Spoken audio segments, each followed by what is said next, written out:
Yeah, Well, it covers. that helps a lot. Yes. Where's Brother Crump? Oh, there he is. Yes, sir. Can you record? Yeah. It's recording. People are coming. Okay, everyone ready? Najee Ali, Najee Ali, Ali. On behalf of our organization, Second Call, and our founder and CEO, Skip Townsend, it's an honor and privilege to welcome the family of Francola Armstrong, whose son, Keith Porter Jr., was murdered in cold blood. Second Call, we stand in solidarity with the family of Keith Porter Jr., as well as the attorneys. So it is our honor to introduce Black America's Attorney General, Ben Crump, the most dynamic and important and influential lawyer in the nation. Yes, sir. Thank you very much. Najee, I was about to say Attorney Ali. Say his name. Keith Porter! Say his name. Keith Porter! Say his name. Keith Porter! As Mr. Ali said, I'm Attorney Ben Crump, and I'm very honored to stand here with Attorney Jamal Toulson and all these other great lawyers who have come together not for any recognition or not to be the lawyer for the case, because Attorney Toulson already has that handled. But we come together to raise awareness of the killing of Keith Porter Jr., because too many people in America don't know his name. They know Renee Good name, they know Alex Peretta name, but they don't know Keith Porter Jr.'s name. So we're going to say his name, Keith Porter. Keith Porter. Keith Porter. Keith Porter. Keith Porter. To Black Press US, say his name, Keith Porter. Welcome to Black Press USA's morning show, where we bring you the headlines and, of course, the culture. And, of course, that was Ben Crump, who has been named one of the top Black newsmakers of the 21st century by the Black Press. And, of course, the conversation is Keith Porter. And that's our poll question this morning. So we want to start by engaging the chat. And we want to know, have you heard of Keith Porter Jr.? And the second part of the poll is, do you feel he gets the same coverage as Renee Good and Alex Peretta? All three were U.S. citizens, and all three were murdered by federal officers. And so let us know in the chat if you have heard of Keith Porter Jr. Lots of headlines to get through this morning. We're going to be in Los Angeles talking about the unhoused count. We're also going to have a conversation about reparations. There's some interesting reparation conversations developing out of Santa Monica, California. And of course, we're going to be tapping into Super Bowl headlines and a lot more. Plus, we have some guests for you to talk to.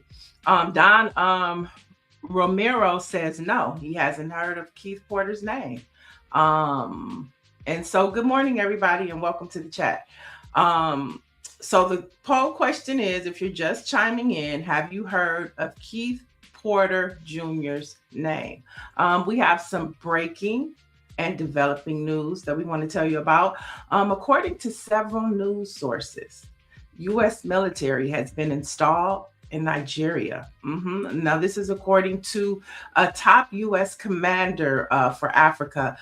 So U.S. African Commander General Dagvin Anderson said the move came after recent talks in Rome with the Nigerian president, who in late December, if you recall, green-lighted American airstrikes in Nigeria that targeted Islamic militants.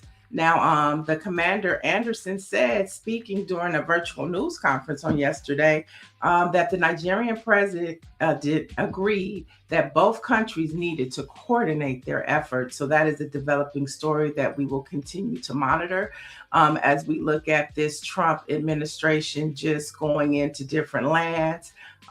It's reminiscent to me. And I'll let you put that in the chat what you think it's reminiscent of. And in more news, breaking news, Minneapolis, y'all, and its residents have been nominated for a 2026 Nobel Peace Prize. So far, no word on Trump.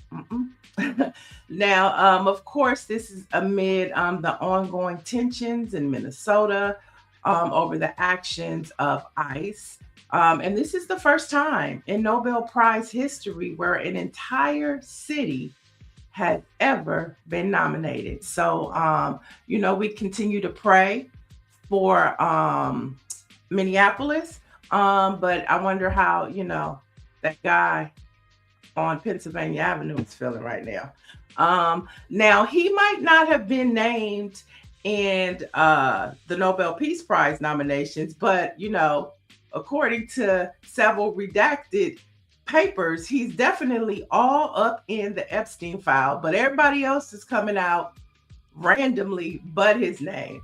And so the Epstein files are released, and Russell Wilson was somehow named in them.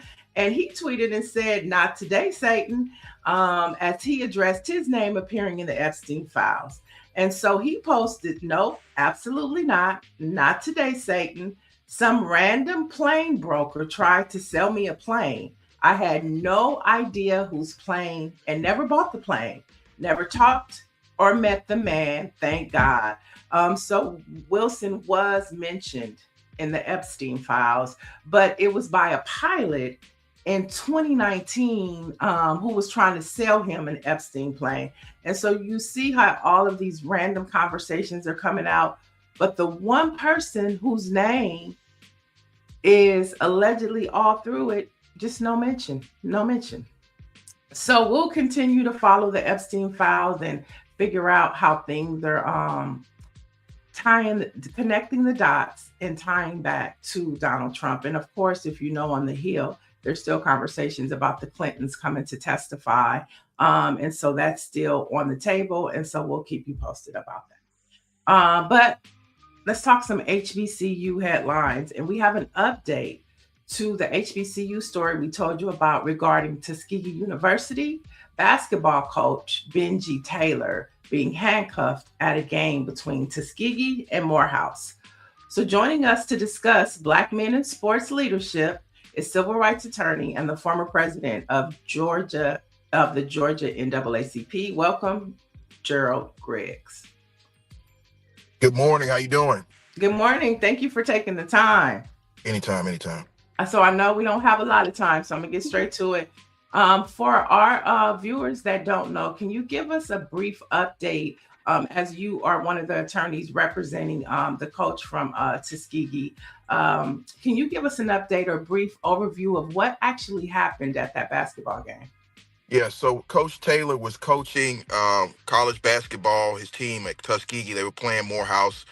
They ultimately lost the game, but several football players were on the baseline heckling and trying to get engaged with the basketball team, and then ultimately got into the handshake line. And so Coach Taylor, knowing the rules of the conference, that you cannot have contact with athletes while they're playing, went over to the security, which turned out to be a on-duty police officer, and told him about the conference rules. He was expecting that they would move the football players out of the handshake line, but ultimately he was detained and handcuffed and taken into a rear room.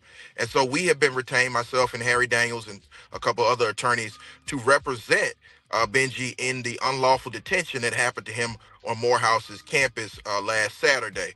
And so we've reached out to Morehouse, are waiting a response to them because of the violation of our client's rights and the unlawful detention. So that's the update.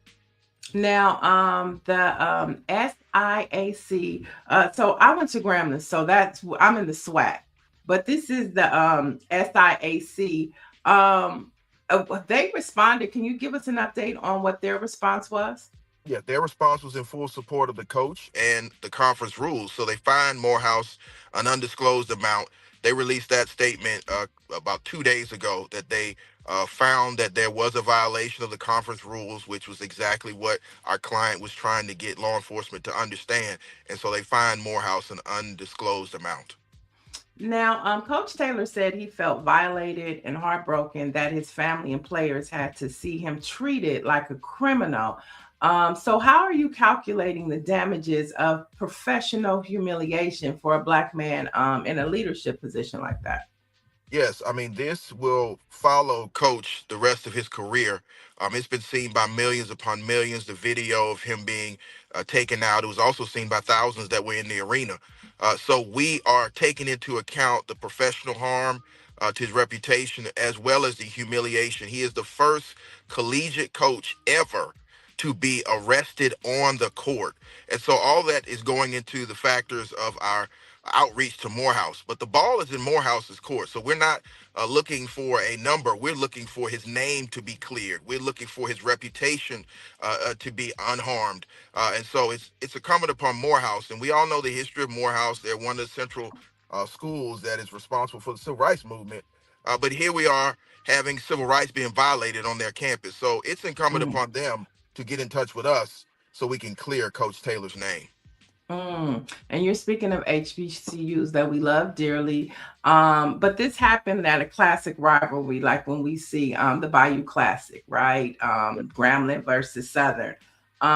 So what is the message to other institutions about the legal liability they face when game day security isn't up to the code? Well, they always need to understand the Constitution of both the state and the United States always applies in those situations. So they have to be cognizant of civil rights violations. And we would hope that we would never see anything like this on the HBCU campus. I mean, they are the purveyors of the creation of legions of lawyers and civil rights activists who have pushed forward for this. But I think that, rivalry games get intensified, but we have to remember the law still applies. So I think having adequate security and making sure that they understand that there are ramifications for any actions that are taken by security under your watch. How is Coach Taylor doing? He's shaken, but he's resolute to continue to coach and to continue to uplift the young men that are in his charge. He wants the world to know that he will continue to fight and clear his own name and make sure that individuals know that we will not stand for people's rights to be violated. Now, you mentioned you're working with Harry Daniels on this. Now, is the goal a settlement and an apology, or are you looking to go all the way to a jury to ensure this never happens again for another coach? Well, as you know, Harry and myself are trial lawyers, so we always expected it to go the full mile. But, if Morehouse wants to do the right thing and clear our coach's name and make sure that his reputational harm is taken care of, then we will, think about that option. But we are trial lawyers, so if we have to go to trial, we will go to trial to send a message not only to Morehouse, but to the rest of the colleges out here. We will not stand for coaches or players or anybody's rights to be violated on our watch. So we'll go the full mile if necessary. And just to be clear, this is not, you're not looking at the SIAC. This is just particularly for Morehouse. Just Morehouse and the officer in question. Got it. Okay. Thank you for that update. But since I have you here, since we're talking about Black men in leadership being sidelined, let's look at the NFL Commissioner Roger Goodell, who just admitted that out of 10 head coach jobs this cycle, not one went to a Black man. He says the league needs to make progress, but we've been hearing this, of course, for 20 years. So let's talk about the Rooney Rule. The Rooney Rule was supposed to be the solution, but here we have in 2026, with only 3 Black head coaches in the league, that is 70% Black. So is the Rooney Rule now just a legal shield for owners to keep hiring who they want? Just saying that they're checking the box? Yeah, I think that we have to reevaluate the Rooney Rule. I've always had concerns about the lack of diversity in coaching as well as in the front office in the NFL, considering it's a primarily black league. And, you know, you cannot celebrate diversity on the sidelines and on the field by painting, you know, messages without doing the actual hard institutional work. So I do think the commissioner needs to take a strong look at this. There may need to be more mandate in diversity and equity and inclusion in the NFL. And they need to understand that Colin Kaepernick said that there was a problem in the NFL in 2016, and he's still not playing. So I think that there needs to be a long, hard look at the Rooney Rule. I think they need to have more diversity in coaching and front office positions. And I think the NFL is on notice. So we saw Brian Flores take the league to court over these same hiring practices. So you're a civil rights attorney. So we got to know, when a commissioner admits the results are unacceptable, but nothing changes, is there a path for a class action lawsuit on behalf of these fast over coaches? Well, it would seem that way. It seemed like there was an admission that will hold up in court. So I don't currently have any clients suing the NFL, but, you know, hey, if they want to open themselves up to liability, I think they just did that. I also think that it is a good proactive step to admit the harm and to fix it before you have to face litigation. So hopefully the NFL is being honest in this dealing and will actually do something that affects widespread change.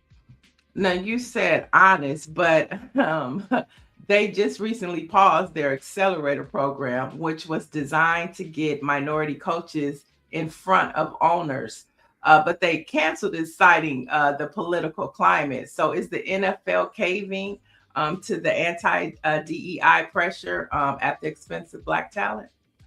Yeah, well, I would ask the NFL, has the civil rights laws changed? I mean, I understand the political climate changed, but the law hasn't changed. So I think that their lawyers are giving them bad legal advice. You cannot change with the winds of politics. You better stick to the law. And so I think that they have now signaled that there's a liability issue. I think that they need to do everything within their power to live up to those words they keep painting on fields. And lastly, the HBCU pipeline. Now, of course, we talked about Coach Benji Taylor at Tuskegee. So when we see the good old boy network blocking Black coaches at the NFL level, does that put even more pressure on our HBCU programs to be the only place where Black coaching excellence is allowed to lead? Well, I think that the HBCU programs are the birthplace of Black excellence in coaching. I mean, you have to look no further than Eddie Robinson, who is the greatest coach of all time, full stop. So I think that it reinvigorates the HBCUs to continue that legacy of coaching excellence. I think that they are great incubators. You have to look no further than all of the NFL legends that are now coming back to coach at HBCUs to continue to build a tradition of HBCU football. And I think that if the NFL does not come around to understanding the talent that is available at the coaching and front office level, maybe it's time for our own league. You know what? Somebody just put that in the chat. How about Black people having our own football league? They just put it in the chat. Confirmation. Great minds think alike. I know you have to go to court. Thank you for taking the time, but we have to ask you our poll question for the day. Have you heard of Keith Porter Jr.? Yes, he was the first person killed by ICE the top of the year. I think it was either December the 31st or January the 1st. He was the first individual killed by ICE. He's a Black man whose name has not been said enough, and they have not gotten justice against ICE. And one follow-up question to that, because you are the former president of the Georgia State NAACP. The NAACP just came out and said abolish ICE, not defund, not reform, but abolish. What are your thoughts? My thoughts are the NAACP is always on the cutting edge, listening to the community. I think if you're going to have armed, masked men and women going through the community, snatching up, individuals who are American citizens or who want to become American citizens, you have a problem. And so what I would say is 90% of the individuals that are being taken into custody by ICE have no criminal record. So what are we doing? We cannot just believe something because somebody sat in front of a camera and repeated criminal illegals. You have to actually prove in a courtroom that a person has violated the law. So I think that I'm with the NAACP. If ICE is going to be lawless, abolish ICE. Thank you so much for taking the time, family. This is civil rights attorney Gerald Griggs. He's out of Georgia, Atlanta. He's on his way to court, but we love to have you back. I'll definitely come back when I'm not in court. I appreciate you. Thank you for uplifting Coach Taylor's story, and we will continue to fight for justice for Coach Taylor. Yes, have a good one. Thank you. All right, you too. Thank you. All right, bye-bye.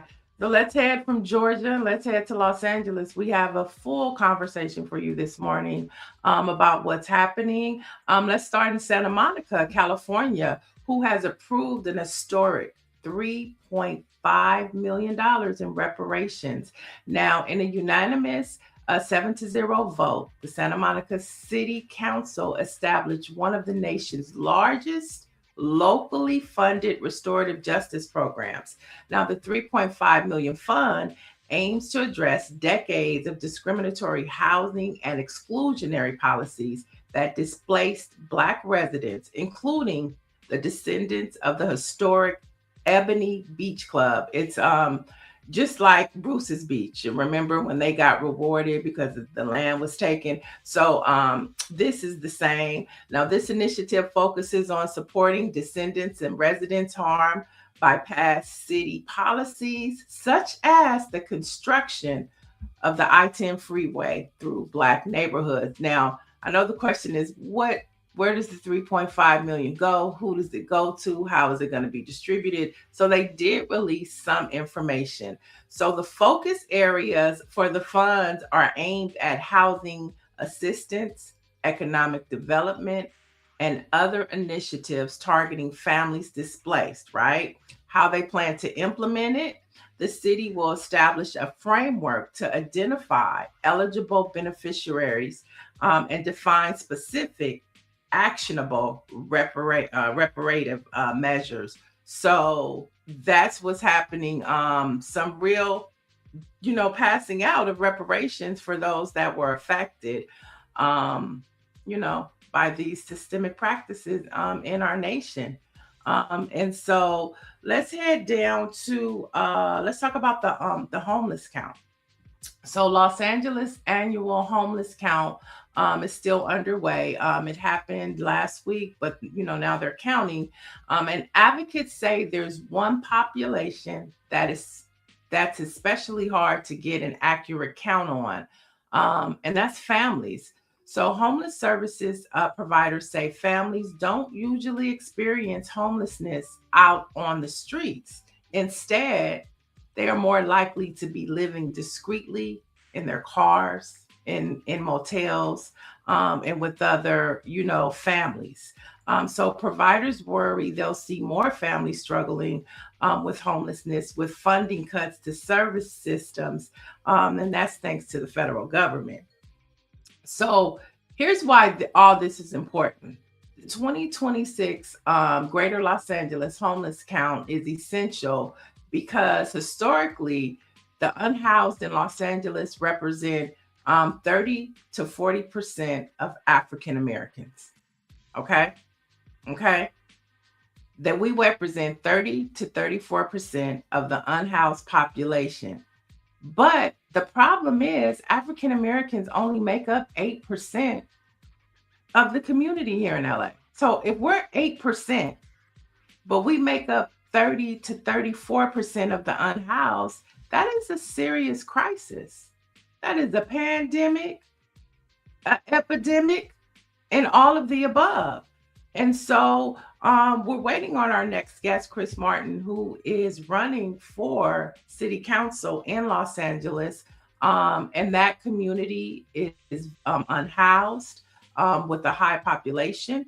And also it has been a population that has been predominantly run by African Americans. The 9th district in LA has been Black led since 1960.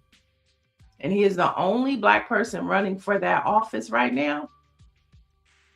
And so he's going to come talk to us and tell us, is he getting Black support from the community, right? And he's going to come talk to us about why he's running. And while we wait for him, we're going to jump to another story. And so Well, let's see what the chat is saying right now. Good morning, Dr. Marilyn. She says, thank you. No, Xavier uncovers 7 million enslaved in Africa today, yet nobody talks about. Okay. We got some chat. Let us know if you agree with our poll for today. Have you heard of Keith Porter Jr.? Have you heard of Keith Porter Jr.? That is the poll question of the day. Let's go to some more HBCU headlines where Morris Brown College has secured nearly $1 million in new funding.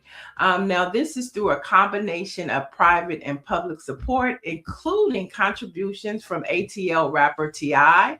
and from the AME Church, plus a federal grant of approximately $700,000 coming from the federal government and by way of Georgia Representative Nikema Williams. And this comes, of course, after we were talking about this. Kevin James was terminated. Then he was reinstated as president. And so he came back and got money from T.I., who has the hottest song out right now. And that, of course, is Representative Nikema Williams. So congratulations to Morehouse. All right. And so now let's talk about relationship goals. So if you haven't heard, Kelly Rowland and Method Man premieres today on Netflix with their new Valentine's Day movie called Relationship Goals. And the film follows a high-powered TV producer who is played by Kelly Rowland. And then she has to go head-to-head with her ex, who plays Method Man, for the top job at a major morning show. So there you have it. That is it's actually on Prime. It comes on Prime today. So you can go check that out. And then here's some funny news and happy news for two of the most funniest comedians in the country. I'm talking about Martin Lawrence and, of course, Eddie Murphy. Now, the son of Eddie Murphy and the daughter of Martin, as you know, they were married last year. And now they have announced they are expecting their first child. And so we definitely want to send congratulations to them. And Eddie shared the news during an appearance on the Jennifer Hudson show, where he and Hudson reunited for the first time since they started together in Dreamgirls. But yes, this is the couple. And, you know, everybody is still talking about, you know, to pivot real quick about this Sherry Shepherd situation, right? So Lonnie, what is Lonnie's last name? Lonnie Anderson? Lonnie, you know, the one that used to play on The Real, comedian. What is it? Lonnie Love. She tweeted yesterday that the production company that is in charge of the Sherry Shepherd show should have been more sensitive and allowed her to break the news to her viewers, just like they gave Kelly Clarkson the opportunity to share it with her audience. So apparently it seems like Sherry Shepherd was blindsided by the news. And this comes as her ratings are doing well. And she's pulling in all the top names. And so that's a kind of, yeah, there it is. She slams the production company. Yep. And she, you know, reached out and gave her love because, you know, that's tough. It's tough to get canceled. But you can always reinvent yourself. And like somebody said in the chat yesterday, Sherry's a comedian. And she's also an actress, and she has a lot of things going. So she'll definitely be able to come on back. Dr. Marilyn says, I have a crush on Method Man. So I think our guest is in. So we were talking about the unhoused. I really wanted Chris to hear that, but he knows what's happening in LA. So let's bring in our guest, attorney Chris Martin, who's running for Los Angeles City Council 9th District seat. Good morning, Chris. Good morning. How's it going? It's going good. I know it's early for you, but you looking dapper at 5:35 in the morning. I love Thank it. you. I appreciate that. So we were talking about earlier the unhoused count. And we just laid out the hidden homeless crisis, which of course is families, right? Who are Right. living in their cars and motels to avoid the streets. So my Yeah. question to you is, how do you fix a system that ignores the most vulnerable Black families just because they aren't visible on the sidewalk? Right. I mean, I think that this question gets to the heart of what's broken, right? The system is designed to respond to what it can see, not to what families are actually experiencing. I feel like Black families are living in cars, or motels, or doubled up, and are effectively punished for trying to survive with dignity. They are invisible to the count, invisible to services, and invisible to funding decisions. And I think that ultimately, if you only count suffering when it's visible, you end up governing for optics instead of people.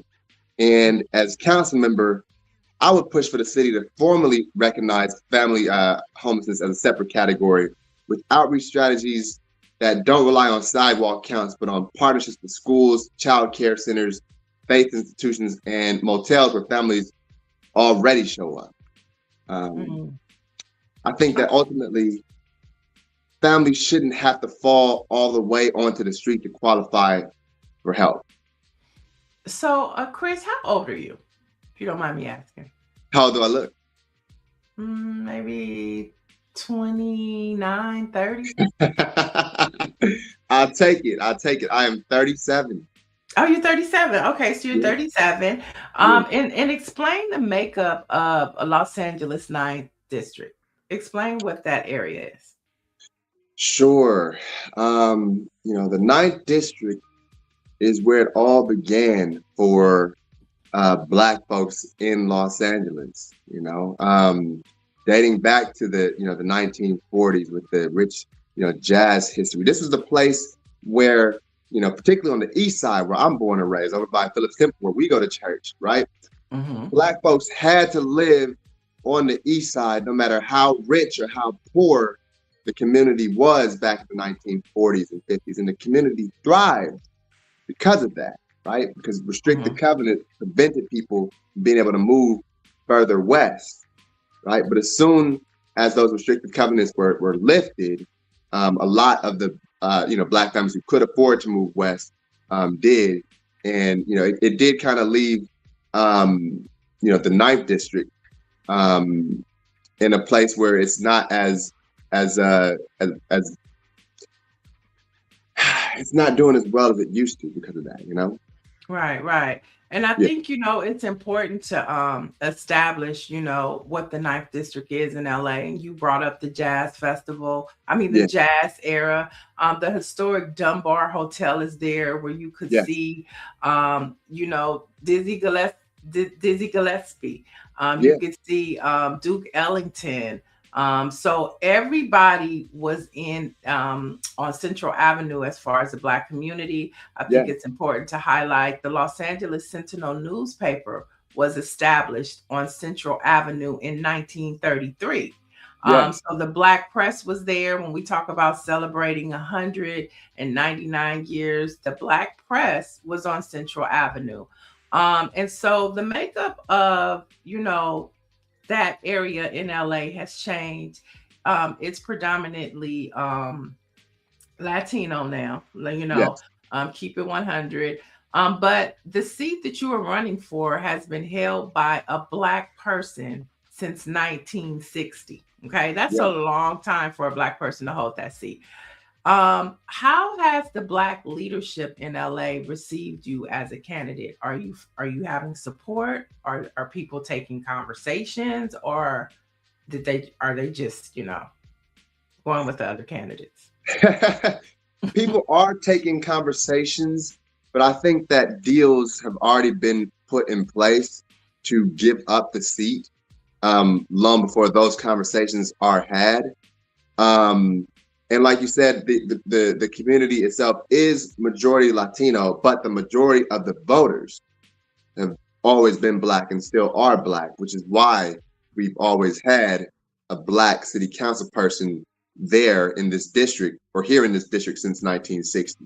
But yes, there are deals that are already in place to essentially give up our seat at the table, right? One of 3 Black seats that we have. So that's how the Black establishment is viewing things right now. And I Let think me say that I think you brought up a good point, because I want to make sure that we paint this picture. So you're the only Black candidate running for office in the 9th district. And so you brought up 3 council members. And so you're talking about city council, where we have Marquise Harris Dawkins as the president of LA City Council. Yeah. Then you have Heather Hutt, who is a city council member. She's actually my city council member. And then you have Curran Price, which is the 9th, which is the seat that you're running from. And those are out of how many city council members do we have? we have 15 right now. Okay. And so we have 3. And so if you don't win, then we're only going to have 2. Correct. That's what I'm saying. Okay. I think perspective is, context matters. That's exactly what it is. And I think that we have a important question that we have to ask is, are we ready to give up our seat at the table? And it seems like the Black establishment is ready to give up that seat at the table. And it's incumbent upon me to say, no, we are not going to give up our seat at the table. And so you were raised in the 9th district. And talk about, because it's like, you can't just, say, okay, I just have to vote for the Black person, just Right. because there's only one Black person, that's not what's being said. Right. But talk about why you're running and why you're qualified to run. Right. Absolutely. Because I'm more than just the quote unquote Black person. I am uniquely qualified to be able to do this because I know the district better than any other candidate, right? Being born and raised in South Central Los Angeles, being born and raised on the east side in the Central Avenue Jazz District off of 43rd and Central Avenue. I never left my community because I love my community with all of my heart and with all of my soul, right? Even after I became a lawyer, I still decided to stay in my community so I could change my community from within. Everybody else, a lot of the other candidates moved into the district because they felt like the 9th district was an easier, opportunity for them to be able to win elected office. Mm-hmm. I'm running because I genuinely want to be able to serve my community while I live in my community. All right. So let's talk a little bit about tech and the future. You propose building an AI-focused job center in South Central. Gen X often, I'm a Gen Xer, Yeah. we often feel skeptical about tech leaving us behind. We're skeptical about it, but also we don't want to get left behind. So why is AI the new civil rights frontier in your assessment for South LA? And how do you ensure that tech means high-paying jobs for the people currently living in the district and not just new residents? Because we know that gentrification is happening in LA. Right. And so, what are your thoughts on that? Yeah, I think that every major economic shift in this country has either included Black communities or it has left them behind. I think that the new technology will be no different unless we intervene now. I think that the next wealth gap is being coded right now. And a job center in South Central on Central Avenue that focuses on technology isn't necessarily about turning everyone into a programmer, but it is about access. It's about training and certification and apprenticeships and pathways into high-paying jobs that don't require leaving the district. It is also about ensuring that Generation X workers can transition, that young people can compete, and that South Central Los Angeles isn't locked out of the fastest growing sector in the economy. I believe that technology should be a ladder and not a wall. Mm-hmm. Yeah, so I think that it's crucial that we train up folks, especially the next generation, so that they can become, six-figure earners like myself and decide that they want to stay in the community and improve the community from within. I'm trying to create a whole new generation of young people who are like me, who love this community and have the means and resources to be able to change it from within, not to move from the community, but to improve the community from within. Now, ICE is running rampant. And of course, the 9th district is a very heavily populated Latino and immigrant community. What are your thoughts on ICE, and what are your thoughts on the police chief saying that he will? So I guess city council, and there was a mandate that ICE ICE officers had to show their face. They can't walk around with the mask. And the police chief said that he's not going to enforce that on ICE agents. What's your response to that? And if you were chosen as elected as the 9th District City Council member, what would be your approach to dealing with this ICE crisis we're in? Yeah. Well, I think it's a shame that the police chief won't enforce unmasking those ICE agents. I want to be clear about that. I think that Los Angeles has to remain a city that protects immigrant families and not collaborate in their harm. ICE enforcement, I believe, destabilizes families, and it terrifies children, and it drives people further into the shadows, which only worsens homelessness and labor exploitation and public health outcomes. And as council member, I'll stand up to the city of Los Angeles. I've got ample experience as a civil rights attorney, standing up to the city of Los Angeles when they abuse the rights of Los Angelinos, right? When they abuse Black and brown people. I got ample experience as a lawyer in children's court defending Black and brown families when they were trying to keep their families together or get their families back after DCFS, would get involved and try to take their children. And there's a lot of crossover with immigration issues with that. So as council member, I got no problem standing up to those oppressive folks in there. I will defend and strengthen sanctuary policies. I will oppose any local cooperation with ICE enforcement, and I will support legal defense funding for immigrant families facing detention or deportation. I believe that ultimately, family separation is family separation, whether it happens at the border or in South LA, and public safety should not come from fear. It should come from trust. I mean, I love it, Chris. And so you are planning to gather your signatures. Before we let you go, for people don't understand what it takes to run for office. How you have to put yourself out there, and how you have to get signatures, and most importantly, how much money it costs to run for office. So, I mean, you are in the phase now of gathering signatures, right? Yes. Okay. And so what is that process like to get on the ballot? What's the process to get on the ballot? The process to get on the ballot, of course, after filing all of the necessary, paperwork like declarations of intent to run, you have to get signatures on a petition. You have to get a minimum of 500 residents of the 9th District to sign your petition to get on the ballot. If you get 500, then you have to pay a $300 fee.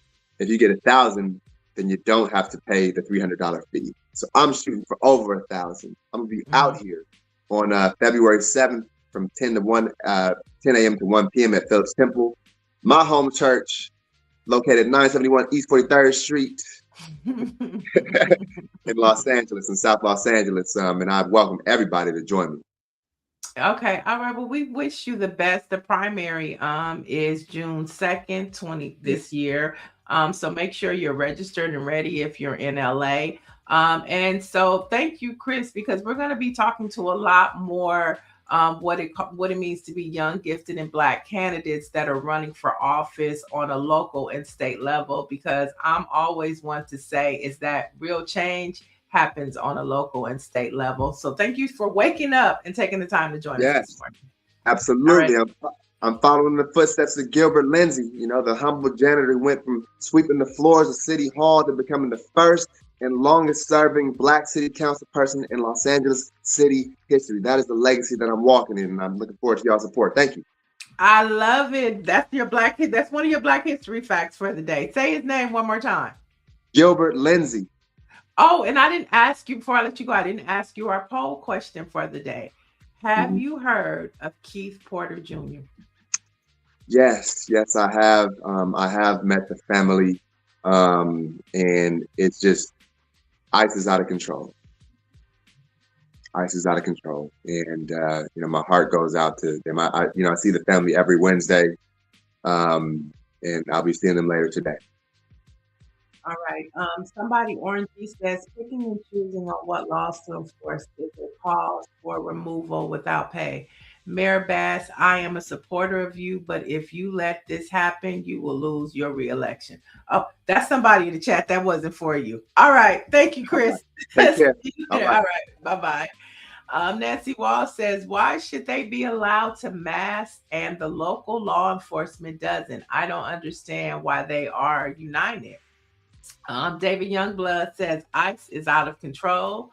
And then Nancy Wall says, thank you, brother, for running and explaining your thoughts. Yeah, we'll be having a lot more candidates coming on that are running for the midterm election, because as we know, this is critical.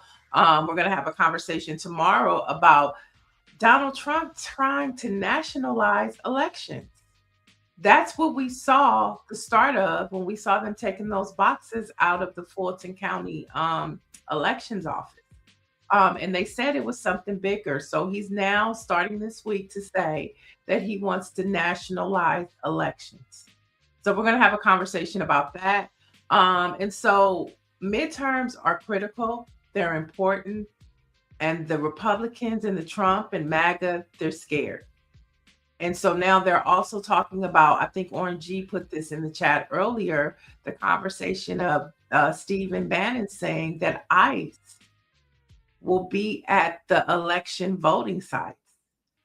So this nationalizing elections, ICE, the intimidation factor that they are trying to push, the levels that they are going to try and steal, and intimidate. Those are the two words that they're working on, steal and intimidate. And so it's critical that we continue to have these conversations and uplift these voices that are really trying to make changes in our local communities and in our states, because that's where the battle is right now. Even though it's a midterm for Congress, those people are coming from the states and they're going to be representing us on Capitol Hill. So midterms are critical, and we're really going to wrap this conversation up about what's at stake for Black Americans in this country. And with that said, we are only great because of our past. So let's jump into some Black history facts before we get up out of here. Today, in 1913, Rosa Parks, the first lady of civil rights, she was born in Tuskegee, Alabama. Sorry about that. She was born in Tuskegee, Alabama. And her story, of course, we all know. It was adapted into a 2002 TV movie, The Rosa Parks Story, starring Angela Bassett. So today we celebrate the life, the legacy, the memory, and the work of Mother Rosa Parks. Let's fast forward and have a little fun, because we're all about headlines and what? The culture. In 1989, New Edition's Can You Stand the Rain was the #1 R&B song in the country. So you can go play that today, wherever you got to go. And in honor of the Super Bowl that's coming up on Sunday in 2007, he's been known as the Symbol, but we all know him as Prince. He performed his legendary Super Bowl halftime show in Miami.